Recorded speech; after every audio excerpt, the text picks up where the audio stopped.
नमस्कार मित्रांनो Maharashtra TET एक्झामचे hall ticket आलेले आहेत। तर हॉल तिकीट कशा पद्धतीने डाउनलोड करावे त्याच्याबद्दल आपण माहिती बघणार आहे। तर सगळ्यात पहिले तुम्हाला महाराष्ट्र राज्य परीक्षा परिषद पुणे यांची तुम्हाला ऑफिशियल वेबसाईट तुम्हाला ओपन करून घ्यायची होती। तर MSc पुणे असं तुम्हाला इथे नाव दिसत असेल, याची लिंक तुम्हाला डिस्क्रिप्शन बॉक्समध्ये भेटून जाईल। त्या लिंकवर क्लिक करायचं आहे, त्यानंतर अशा पद्धतीने इंटरफेस ओपन होईल। तर इथे तुम्हाला शिक्षक अभियोगिता व बुद्धिमत्ता चाचणी टेट 2025 या ऑप्शनवर क्लिक करायचं आहे। त्यानंतर सगळ्यात वरती तुम्हाला इथे नोटिफिकेशन दिसून जाईल, शिक्षक अभियोगिता व बुद्धिमत्ता चाचणी टेट 2025 प्रवेशपत्र वेब लिंक यावरती क्लिक करायचं आहे। त्यानंतर मित्रांनो अशा पद्धतीने नवीन वेबसाईट ओपन होईल। तर इथे तुम्ही डेट बघू शकता, 24 मे पासून ते तुम्ही 5 जून पर्यंत हॉल तिकीट डाउनलोड करू शकता। ओके, तर अशा पद्धतीने इथे डेट सुद्धा अपडेट झालेली आहे।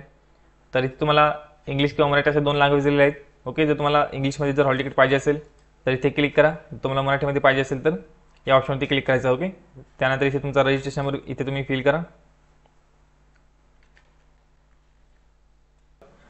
त्यानंतर तुम्ही इथे तुमचा पासवर्ड फिल करा।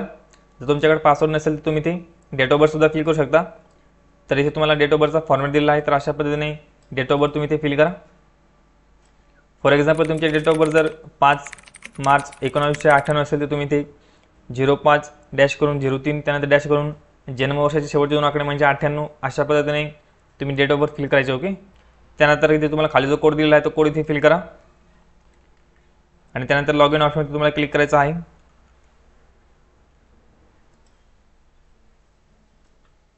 लॉग इन केल्यानंतर अशा पद्धतीने तुमचं हॉल तिकीट तुमच्यासमोर ओपन होईल। ओके, तर इथे तुम्हाला तुमचा युजर आय डी आणि तुमचा पासवर्ड दिलेला आहे। तर हा एक्झामला गेल्यानंतर तुम्हाला हा लागणार आहे। ओके, त्यानंतर तुमची कॅटेगरी, तुमचं नाव, तुमचा ॲड्रेस तुम्हाला इथे दिसून जाईल। त्यानंतर इथे तुमचा नोंदणी क्रमांक, त्यानंतर परीक्षा स्थळाचा संकेतांक इथे दिलेला आहे, त्यानंतर तुमचं परीक्षेचं ठिकाण इथे दिलेलं आहे। तर इथे तुमचा पासपोर्टचा फोटो दिसेल तुम्हाला। त्यानंतर तुम्ही इथे जो लाईव्ह फोटो अपलोड केला आहे तो इथे तुम्हाला दिसेल आणि इथे तुम्हाला तुमचा एक पासवर्ड तुम्हाला फोटो चिपकवायचा। ओके, तर अशा पद्धतीने इथे माहिती दिलेली आहे। इथे तुमचा परीक्षेचा दिनांक, त्यानंतर रिपोर्टिंग टाईम तुम्हाला इथे दिसेल। त्यानंतर खाली तुम्हाला इथे आय डी प्रूफबद्दल माहिती दिलेली आहे। तर मित्रांनो तुम्ही हॉल तिकीटसोबत एक व्हॅलिड आय डी प्रूफ घेऊन जायचं आहे। तर इथे तुम्हाला आधार कार्ड, त्यानंतर पॅन कार्ड, पारपत्र, वाहन चालक परवाना म्हणजेच ड्रायव्हिंग लायसन, त्यानंतर निवडणूक आयोगाचे ओळखपत्र म्हणजेच तुमचं वोटर आय डी कार्ड। तर अशा पद्धतीने तुम्हाला इथे ऑप्शन दिलेले आहेत। तर तुम्ही आधार कार्ड किंवा पॅन कार्ड घेऊन जाऊ शकता। ओके, तर तुमचं एक्झॅक्टली तुमच्या हॉल तिकीटवर जे नाव आहे ते मॅच झालं पाहिजे।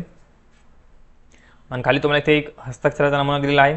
तर तुम्ही एक्झामला गेल्यानंतर तुम्हाला स्क्रीनवरती एक नमुना दिला जातो। ओके, तो तुम्हाला इथे लिहावा लागेल एक्झामला गेल्यानंतर। त्यानंतर तुम्हाला इथे तुमच्या आय डी प्रूफबद्दल माहिती द्यावी लागेल। इथे तुमचा डावा अंगठ्याचा ठसा तुम्हाला द्यायचा आहे परीक्षेला गेल्यानंतर। ओके, आणि इथे तुमची स्वाक्षरी करायची आहे आणि पुढे इथे पर्यवेक्षकाची स्वाक्षरी येणार आहे। ओके, तर हे सगळं एक्झामला गेल्यानंतर तुम्हाला मित्रांनो हे इथे तुम्हाला साईन वगैरे करायचं आहे। तर अशा पद्धतीने इथे ही तुम्हाला माहिती दिली आहे। आणि तुमच्या मित्रांनो हॉल तिकीटसोबत तुम्हाला एक आय डी प्रूफ आणि त्याची तुम्हाला झेरॉक्ससुद्धा घेऊन जायचे। ओके, तर अशा पद्धतीने इथे माहिती दिलेली आहे आणि इथे खाली तुम्हाला सूचना दिलेल्या आहेत। तर हॉल तिकीट डाउनलोड केल्यानंतर तुम्हाला हे वाचून घ्यायचे। ओके, तर मित्रांनो अशा पद्धतीने तुम्हाला हे सर्व पॉईंट दिलेले आहेत।